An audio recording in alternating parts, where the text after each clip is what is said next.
A spring full of disappointment and heartbreak led into a summer of hope, and now here we sit. It's game week. The high school football season kicks off this week, starting with games on Thursday night through Friday and Saturday night as well, including a Saturday night matchup right here at Warrior Stadium. Our first game of the week of the 2020 season is number 1 Thompson hosts number 1 Oxford, the 7A number 1 Warriors, defending state champs there after taking down Central Phoenix City last year in the state title game to get redemption, and the Oxford Yellow Jackets in the 6A classification to pick up a big win last year in the state championship game as well. So you've got 2 defending state champs going to highlight week 1 of the 2020 high school football season, but there's so much more action, and we could not be more thankful with what looked like a summer of disappointment as well, not knowing if we were going to have a 2020 high school football season. But here we sit, the week of the season kicking off, and we've got several exciting matchups to talk about. And COVID-19's dominated the storylines for the last 5 to 6 months.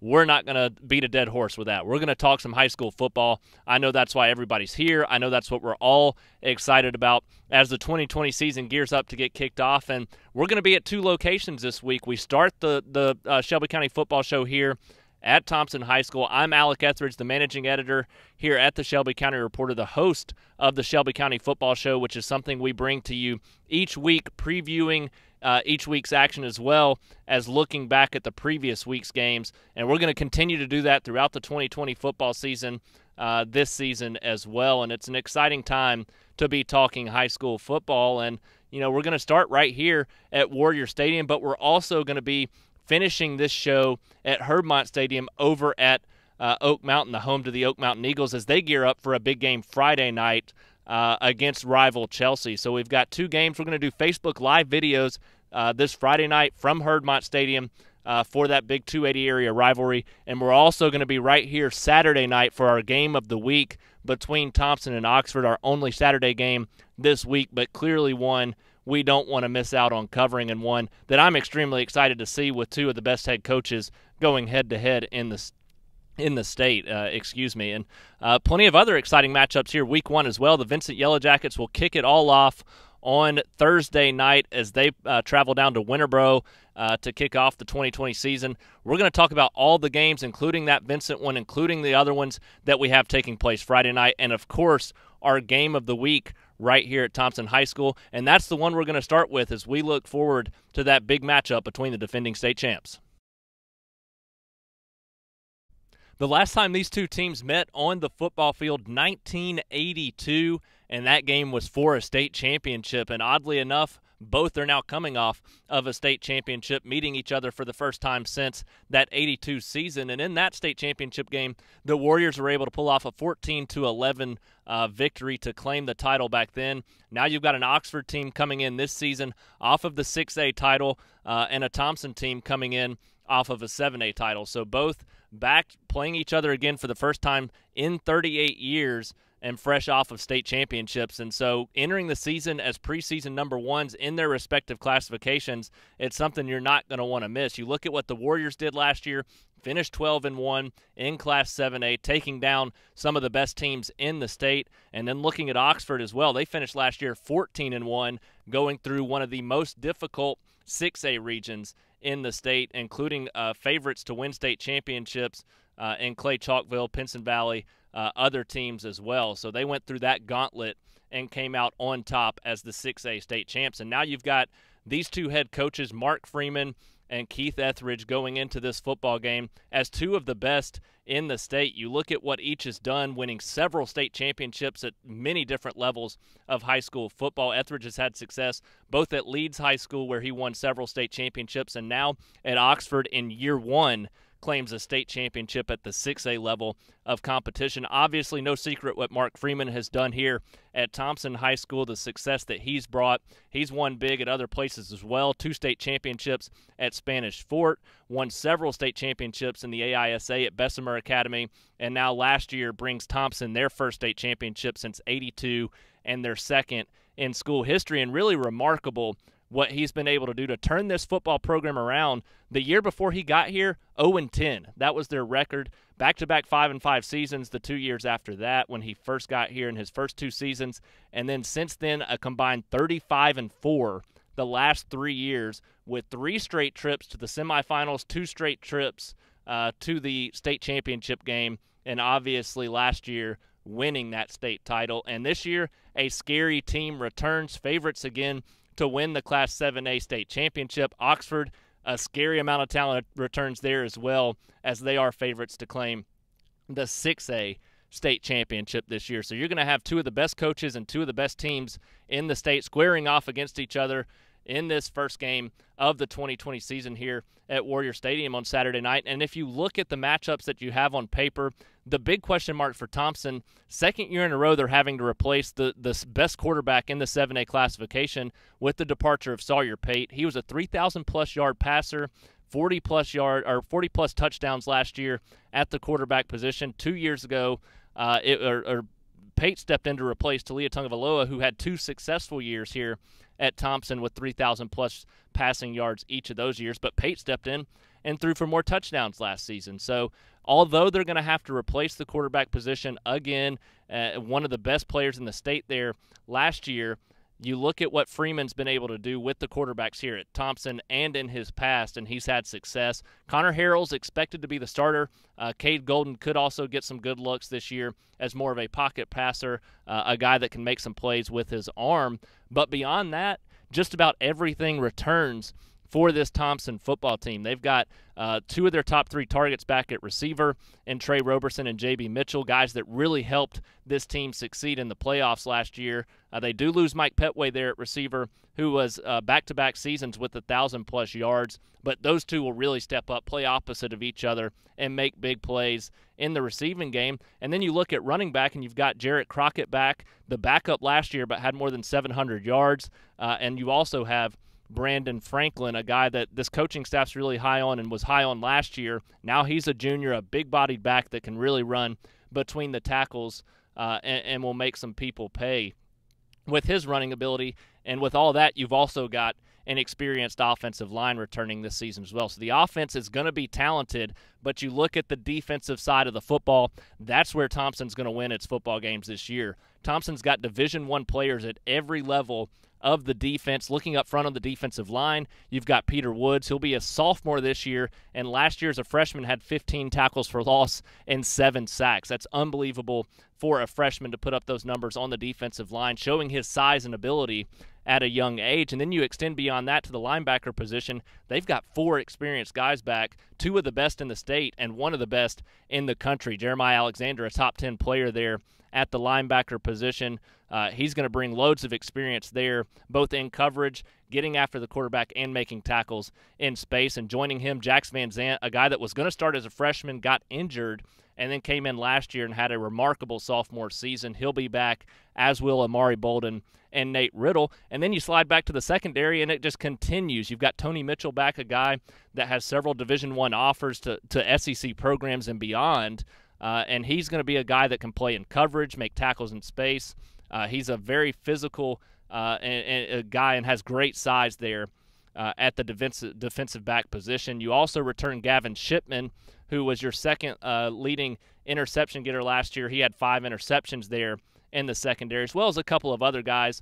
Sam Reynolds is a player that can play on both sides of the ball at any position you really need him to, as one of the fastest players on the team and one of the best athletes as well. So Thompson's got loads of talent, but so does Oxford. Oxford returns several guys as well that have Division I offers, SEC offers, and are going to make them a tough out. You look at quarterback Trey Higgins, an all-state quarterback at 6A, led the Jackets to a state championship last year. He also gets back his top target there at the receiver position in Rock Taylor. So you've got 2 guys there on the offensive side of the ball, as well as 2 of the best offensive linemen returning, led by Braden Joyner, who's going to be a solid offensive lineman, has several Division I offers as well. And then on the defensive side of the ball, a couple of great defensive backs that will be there in brothers Traquan Fagans and Delvin Fagans as well. So you've got 2 great defensive backs. They're going to really lead that defense that should have some success this year.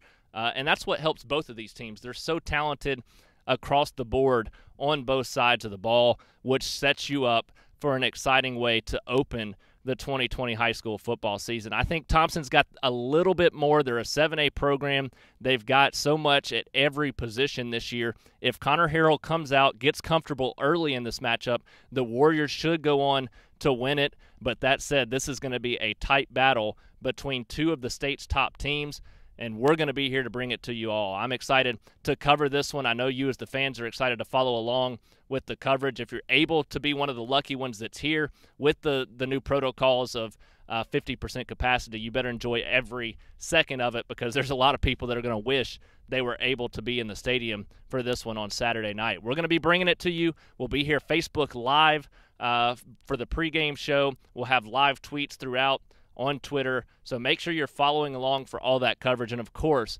great photos and a story following the game Saturday night. But you don't want to miss it. It's going to be a big one here between Thompson and Oxford, the defending state champs.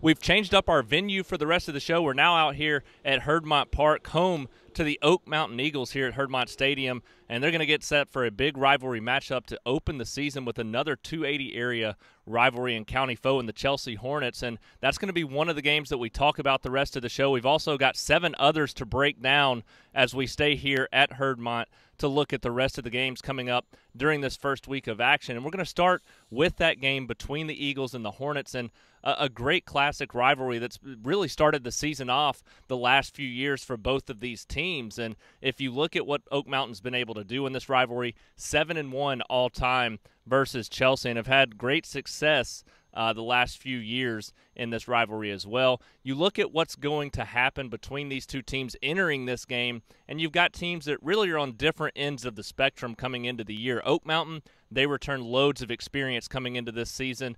They're going to have a team that returns close to 16 starters. They're going to have 5 starters back on the offensive side of the ball, 8 starters back on the defensive side of the ball, and then also on the offensive side of the ball, about 5 others that have got some experience as well. So they're going to have a total of close to 16 players with experience back on this year's team, and that's going to be huge in this game, because you've got a Chelsea team that's going to enter this matchup looking to build some confidence, a team that's lost a lot of that experience from last year, replacing their starting quarterback for the 3rd year in a row, under 3rd-year head coach Dustin Goodwin, and also replacing their entire offensive line and a few other key positions on the defensive side of the football. But overall, Chelsea gets back leader and running back Collier Blair there on the offensive side of the ball. He's been starting since he was a freshman, finally a senior now, and coming off his first 1,000-plus yard rushing performance last year as a junior. On the defensive side of the ball, they're going to get back a ton of leaders in the secondary. That's going to really help the entire defense kind of come along there on the defensive side. That group's going to be full of leaders there at the defensive back position. And looking at Chelsea's offense, they've also got several receivers back, 3 guys back to that position. So if they can get Nick Neves rolling early in the season at the quarterback position, he's the projected starter right now going into this matchup. If he can get some confidence and get that offense rolling, then you're going to see some success come down the line for Chelsea. But going into this matchup, you look at the experience that Oak Mountain's got back this year, and it's an offense that's going to be loaded at running the football, and that's what they love to do in this option attack under head coach Chris Bell. They've got a ton of weapons back to run the football. You look just at the starting positions, quarterback Evan Smith returning for his 3rd year as a starter, great at running this option offense. And then you look at Judah Tate there at running back, the starting back last year. He returns this season, brings back 600-plus yards rushing, and was the team leader in touchdowns last year as well. So that's going to be a good dynamic duo there on the offensive side of the ball. You also get a guy, Noah Young, back at wide receiver, 6'5", 200 pounds. He's a guy they're going to want to take advantage of early in this season and often throughout the year. Both Chris Bell, the head coach, and Evan Smith, the quarterback, have said that they've got to make that more of an emphasis this season, because teams are going to respect what they do running the football. So if they can open things up in the passing game, those lanes are going to be there, and that also will in turn help the rushing game as well. So offensive side of the football looks great for Oak Mountain coming into the season, and there's even more experience back on the defensive side. If that defense can get rolling early in the season, this is an Oak Mountain team that's going to be one to watch throughout the year, one that could compete with the toughest teams in Class 7A, playing in the most difficult region in that classification. So I really like the Oak Mountain Eagles coming into this season. I think with that experience back in this opener, this rivalry game against Chelsea, that's going to lend its hand to the Eagles having a great chance to pick up a season opening win. I think they have too much experience. They're here on their home field this year and have really been successful against Chelsea the past few years. Chelsea scored a combined 19 points the last 3 years in this rivalry, and Oak Mountain won 17-0 last year. So those 19 points came the previous 2 years before that. I just think that experience for Oak Mountain this year should be a little bit better. Chelsea, it's going to take some time to kind of get that experience under them. But nonetheless, Friday Night Lights right here at Herbmont Stadium. It's going to be a fantastic ball game between the Chelsea Hornets and the Oak Mountain Eagles.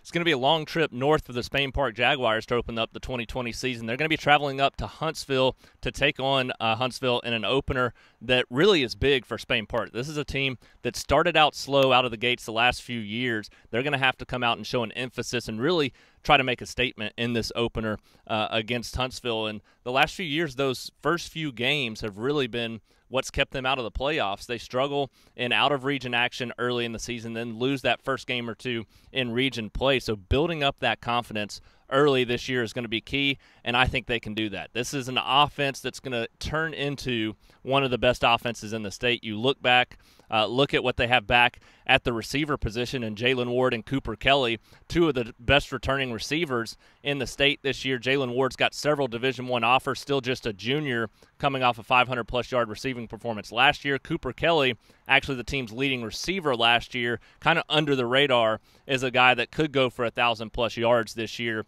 if taken advantage of. And they've got a guy in Bennett Meredith stepping in at the quarterback position, and he's a quarterback, already got a Troy offer and hasn't even played at the varsity level. That offer's based solely on what he did at junior varsity, and he's a quarterback that can really make some plays with his arm coming into his junior season. We've seen success at that position for Spain Park the last few years as they've started 3 different quarterbacks the previous 3 years, and now we'll go on to their 4th, but it looks like Meredith should have 2 good years here for the Jags, and that's a positive thing when you look at what they have offensively the next 2 years as well. And this year also get back a load of confidence on the offensive line, probably the best offensive line that head coach Sean Rainey has had in his tenure there with the Jags. Defensively, he's a defensive-minded head coach, and they struggled last year. 36.6 points per game is what they gave up. This year, that needs to be under 30 points per game if they want to be successful. But honestly, just improving, getting to around that 30-point-per-game mark on the defensive side with what you've got back offensively, that's going to be enough to at least get you to the playoffs. If that defense plays even better than that, then they can really contend for a high seed in the playoffs and maybe even a state championship. That's how good this offense is here at Spain Park this year. So an opener against Huntsville, going on a long drive to the north, but this is a great opportunity, a really good chance with Spain Park coming off a 4-6 season. They need to come out early, make a statement, show that they're here and ready for a good season, especially with Huntsville coming off a 6-4 season, not quite as difficult of a schedule as Spain Park. This is a great opportunity for the Jags to get off to a good start against a quality opponent and gain some confidence and show that their offense can really be what makes the difference this year. I think you're going to see that. I think you're going to see a hungry team entering the season with a chip on their shoulder, to be honest with you, and I think we see a big win from the Jaguars to open the season. The Helena Huskies are coming off one of their best seasons in school history. You look back at what they were able to accomplish last year, a team that won their first region championship in school history, beat the Pelham Panthers, their big rival, for the first time in school history. A 9-2 season, one of their best records in school history, and the most offensive points that they've been able to put up as well. So you've got a Helena team that gained a lot of confidence last year, but they lost 28 seniors. So how do you replace that is really going to be what Helena works toward going into this season opener. They're going to look to see some guys kind of step up and prove themselves against Dallas County in this opener. And this is a Dallas County team that Helena should be able to win despite some inexperience at positions. And from what I've heard from different people around the program, Going into fall practice, there may have been some concern with that inexperience, but as the team's gotten into the thick of things, really gotten in a rhythm, they've had some guys step up in fall practice, and that's really kind of given the coaching staff a little bit more confidence, the players more confidence, and already coming off of what you were able to do last year, they've got a lot of confidence going into this opener against a Dallas County team that's really struggled the last couple of years. They went a combined 5-16 the last 2 years, but have shown a little bit of improvement. 2 years ago went 1-9, last year 4-7 under first-year head coach Heath Levert. So this is a Dallas County team that's improving, but they're at the 4A level. You've got a Helena team at the 6A level with loads of confidence off of last year. They returned the best running back in the county in Marquise Johnson, a guy that went over 1,400 yards last year. One of the best offensive lines, especially with the return of Seaburn Hines. And the question mark for Helena coming into this year was going to be the quarterback-receiver connection, a team that already just likes to run the football anyways. If they can get that dynamic this year throwing the football with the departure of 3-year starting quarterback Luke Stamba, that's going to be key for Helena. You look at who steps into that position this year, it's Mac Turner, and then you've got some young receivers. They lose 7 senior receivers that started last year and added depth, and this year you're going to have some new guys into the mix. Kason Bustamino as well as J.C. Sivley are going to be the two guys really that need to step up at that position, and from what I've heard, they've been working well with Turner there at quarterback, kind of putting in the work to really separate themselves. On the defensive side, you're going to lose a lot of stuff, production in your front seven. Up front, losing close to 200 combined tackles, and then at linebacker, losing Nathan Dunaway, who's one of the best linebackers in school history and had more than 100 tackles himself last year. But at that linebacker position, you're going to get back Iceberg Cave. You're going to get back Lawson Smith. Those are two guys that combined for close to 200 tackles last year and will be leaders of the defense this year. So if you can replace some things on the defensive front and in the secondary, the defense should be close to what it was a season ago. And that's really what made this team go. They pounded the ball offensively, running it, and then they were able to take advantage of a strong defense. So if they can get those two to combine again this year and even have the addition of a passing game, this is a Helena team that's going to be one to watch out for. They're going to gain some confidence early in the season. Looking at the schedule just yesterday, I was able to find several wins early in the year for them. It's going to be a difficult schedule in the long run, but this opener should prove to give them some confidence, and I think that's going to carry on down the line. So that's a scary thing to think if you're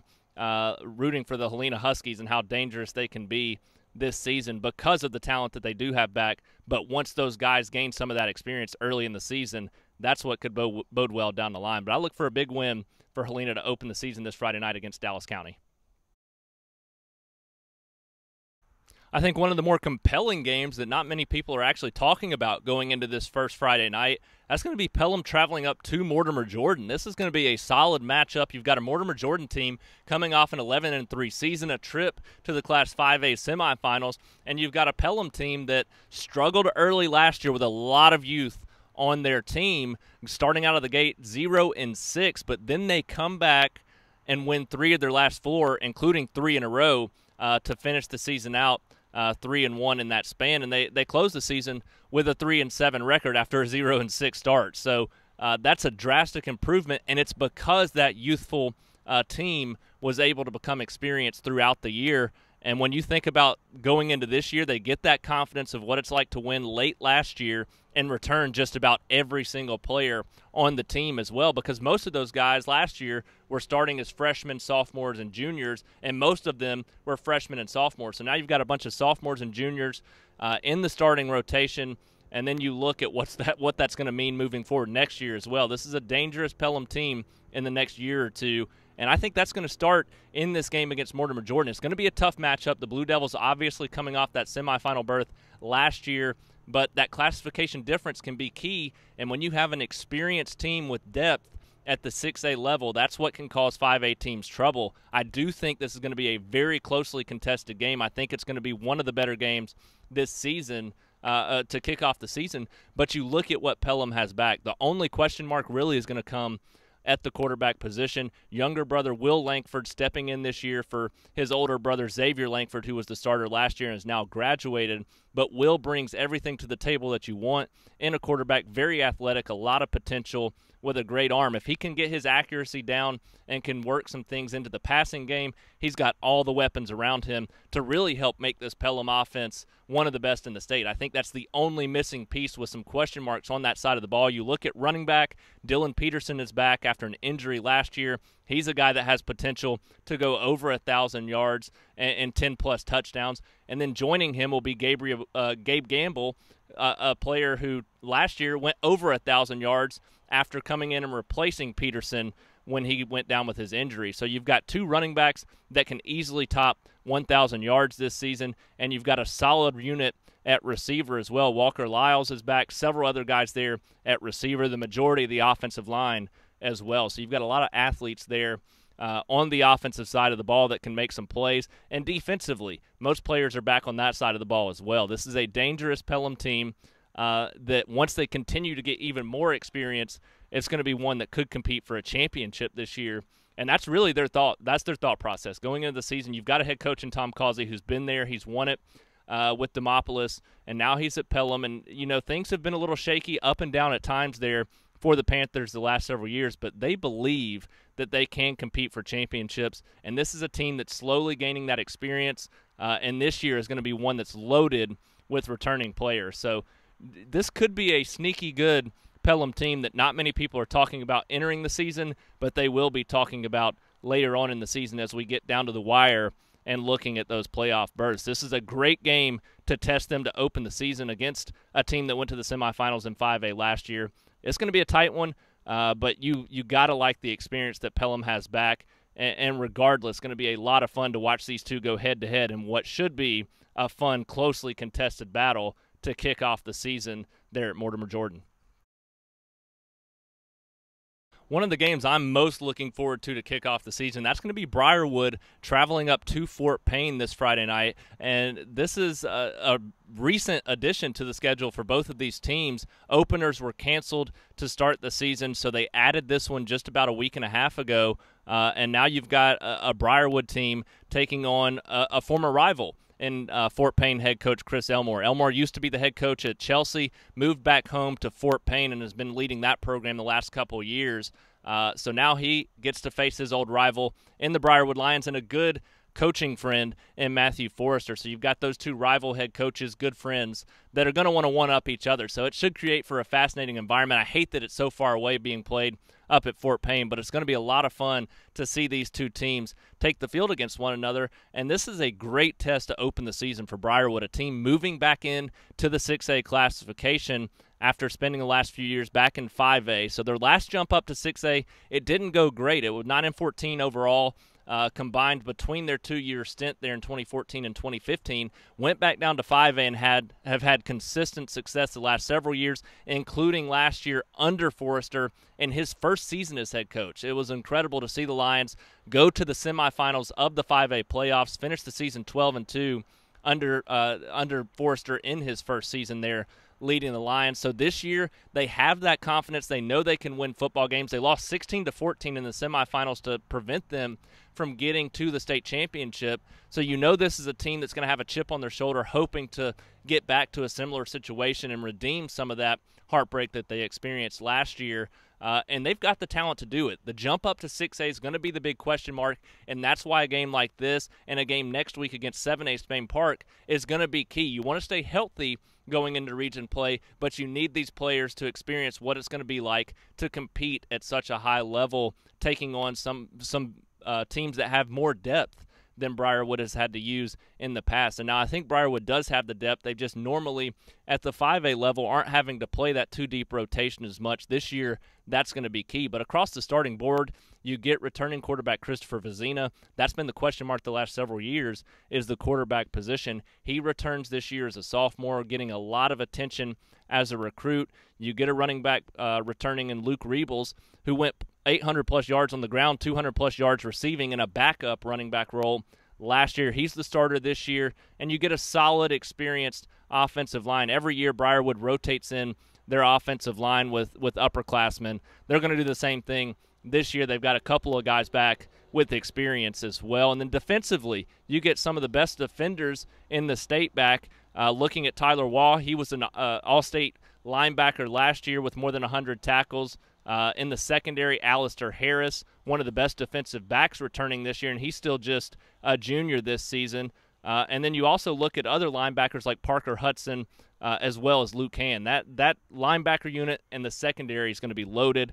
And then once they figure out that defensive line, this defense could become one of the best defenses in the state, especially if they add that depth. That's going to be what is the key for Briarwood, and we'll look for that in this opener against Fort Payne. If they show that depth level against another solid 6A opponent, that's a sign for trouble for opponents coming up throughout Briarwood's schedule. They play in a difficult region, move into one of the most difficult regions in 6A with that jump up, playing teams like Homewood, Chelsea, Mountain Brook, who moved down from 7A. So they need to get off to a fast start, get some confidence that they can compete with these 6A teams. And there's nobody better to start with than this 2-week stretch they're going to have with Fort Payne and Spain Park. The toughest opener goes to the Calera Eagles. They're going to take on Demopolis this week, and it's going to be a difficult matchup for the Eagles simply because you're playing a team that is 4-0 against you all time. They were in the same region for several years when Calera was down in 5A, but the Eagles jumped up to 6A 2 years ago and have since just won one game each of the last 2 seasons. So they haven't seen that success yet, but don't get me wrong. This is a Calera team that is headed drastically in the right direction. This is a team that finally is starting to see the numbers of a 6A program. They finally have some consistency and belief under a head coach, and last year it was tricky because Trey Simpson takes over last July as the head coach of Calera, and they had very little time to get his system down, to get some experience under him. They didn't have a ton of depth. It was just the timing of everything was bad. So the first 2 years in 6A, they just haven't had things really combined to work out for them the way that they were hoping, but now they're headed in the right direction. We saw what they were able to do last year. They had 13 season-ending injuries. They were starting freshmen all over the place, and now this year they've got close to 90 players out for the team. They've had a full year under Simpson as the head coach, and they've got a lot of youthful experience. This team, they may struggle again at times this year. They could win 1 game, they could win 5 games. But this is a team moving in the right direction, a team that a year or 2 from now, they could be competing for a state championship. And if they blossom early, then they can cause some people issues this season, including this opener against Demopolis, because Demopolis, while they've been successful in the 5A classification, struggled a little bit last year at times. They should have the upper hand in this one, but Calera's finally got the depth. They've got the numbers that can help them compete in games like this against top opponents, and that's been what they haven't had the last several years. Even when they were in 5A, they struggled to compete with the best teams. This would be the one team, Demopolis, that would get them every year, just simply because they didn't have that depth. The defense couldn't hang into it late in the fourth quarter. But this year, they're gonna be young, but they've got some depth there. And if you look at a guy like Tyler Nelson at quarterback, he's kind of the definition of this team, a returning starting quarterback as a sophomore this year, and that's going to kind of become common theme across the board. If he can blossom, then that's going to really give the confidence to a lot of these other young guys that they can blossom as well early in their careers, in their high school careers, and I expect him to really have a good season. Last year, a little shaky at times when he came in, simply because he didn't know what to expect, but he wasn't scared of that challenge. And this year, he's not going to be scared either, especially with the experience that he now has as the starting quarterback. But you look at this matchup, I don't think he's going to be scared, but it's going to be a tough one to open the season for Calera. I do think they're going to compete. I do think you're going to see a lot of young talent out there that's able to make some plays, and that's going to be what bodes well for the rest of the season. They're going to get a lot of those young guys to really show up and get those early season jitters out of the way. And then you look at this team in a couple weeks later down the line in the season, they may be battling for a playoff spot. That's if they can blossom and a lot of this young talent comes out early, and I expect to see that at some point. The key is going to be when that happens, because that depth is going to be there. And if you've got your starters and the backups ready to roll late in the season, this Calera team could become a dangerous one. They've got some starters back in the secondary.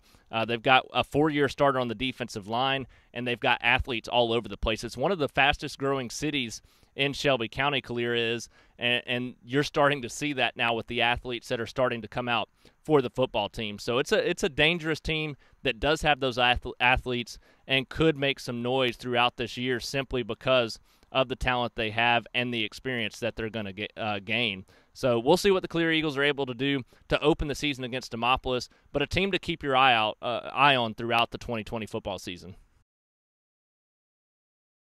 Our first game of the 2020 season is going to kick off this Thursday night as the Vincent Yellow Jackets travel down to Winterboro to take on the Bulldogs. And this is a great opportunity for Vincent, a team that has shown improvement the last 2 years. Last year finished the season 2-8 under second-year head coach Lucas Weatherford. The year before, they did win 3 games, went 3-8, made the playoffs that season.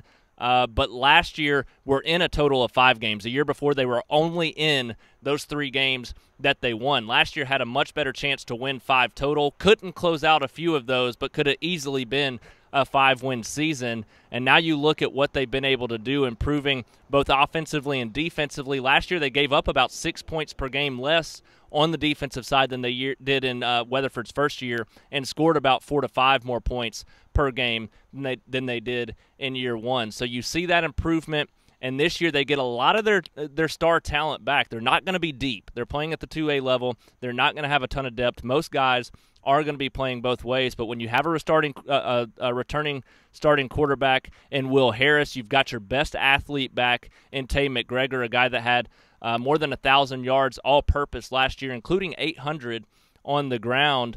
That's an offense that can make some noise, especially when you look at the offensive line that's returning as well. If they can form something in the passing game, that makes this Vincent team a little bit more dangerous this year. They're going to struggle at times. They've got an extremely difficult schedule, but if they're going to continue to show that improvement, it's going to start in this game against a 1A Winterboro team. And this is a team last year in Winterboro that did beat Vincent, but the year before that, Vincent hammered Winterboro. So you just don't know what you're going to get, especially with it being the first game of the season on a Thursday night. The jitters will be there. It's going to be a nerve-wracking contest, but at the same time, you got to like a team with some experience like that. And I'm not 100% sure what we've got back at Winterboro, but I know Vincent's got that experience and they've got a classification jump.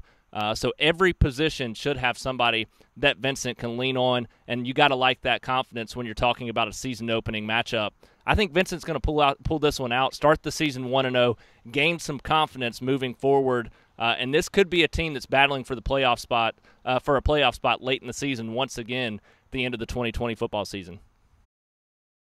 Our final game to open the season, that's going to be in the ACSC. The Evangel Lightning will be taking on Meadowview this Friday. And this is an Evangel team coming off of another ACSC state championship last year, finished the season 10-2 with a national title as well. The schedule is going to feature some of the best 8-man teams in the country this season, but they're going to kick it off with an 11-man opponent in Meadowview, an AISA opponent to start the season.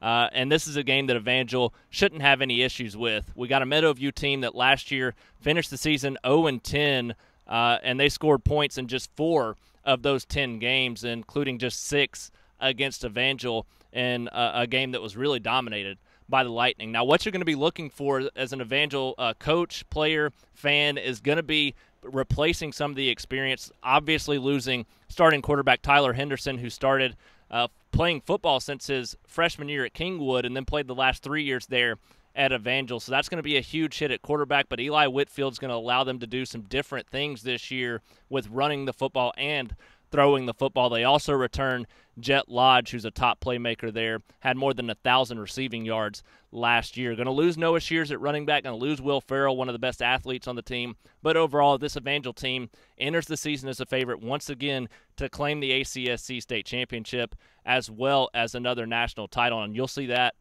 the reason why when they take on Meadowview. So as the sun rises here at Herbmont Stadium, so does another season of high school football. We're excited to get it kicked off The 2020 season is right around the corner, starting this Thursday night and lasting through Friday and Saturday night with some big games. We're excited to bring all the coverage to you this year. Make sure that you're tuning into our Facebook Live videos from each of our games of the week. This week there's going to be 2 of them. We're going to be here at Hermont Stadium for the Oak Mountain-Chelsea game on Friday night, live broadcasting before that game to get you ready for that action. And then Saturday night from Warrior Stadium, the big matchup of defending state champions, number 1 Thompson and number 1 Oxford, in what should be a great Saturday night football game. And don't forget, we've got our football magazine out now. Here's a copy of it right here. We've got Marquise Johnson, the running back there at Helena, on our main cover. We've also got special edition for Thompson and Chelsea. We'll be giving these out at the first home games for each team. They're also available in this week's Shelby County Reporter, so make sure you get out, grab a copy of our magazine. We've got some good feature stories in here. We've got breakdowns on every team, schedules, rosters, team photos, positional breakdowns, games to watch this year, so much more in our 2020 edition of the Shelby County Football Magazine. So make sure to get it. That'll just amp your excitement up even more. I'm excited for this season. Didn't think we would get here to this point, but now we've got football on the horizon. I can't wait to share it with you and can't wait to get on this ride throughout the 2020 football season. And we'll see you live from here at Hermont Stadium on Friday night.